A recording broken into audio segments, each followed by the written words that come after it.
Just turning to Scotland, Scottish Labour leader Anas Sarwar has put down a no-confidence motion in the SNP government. If that passes, the government will fall. Is that the right thing to do at this time?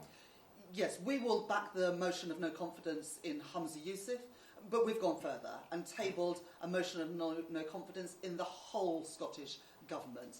And if Anas Sarwar and Scottish Labour are successful with that amendment, the government will fall and there'll be fresh elections. And it is time for a fresh start in Scotland.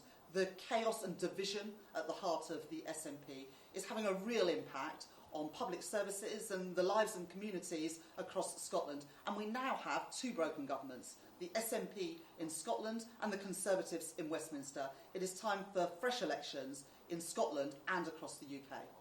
The SNP are terribly divided, and that is having a real impact on the lives and communities across Scotland.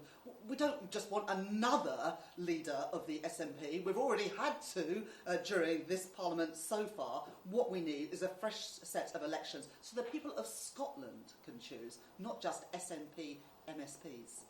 It's a total mess with the SNP and Humza Yousaf. I personally think that this SNP government has really failed Scotland. They've so focused on their ideological obsession of independence that they've let down the health service. And some of the health waiting times, the difficulty getting a GP appointment in Scotland are worse than the rest of the United Kingdom. And education used to be really something that Scotland could be proud of, but under the SNP, regrettably, schools have been falling down the league tables. So on these basic things that matter to people, the SNP have been failing them.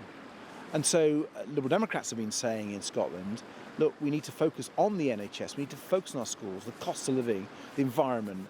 And because the SNP haven't done, I actually think it's time for a general election in Scotland.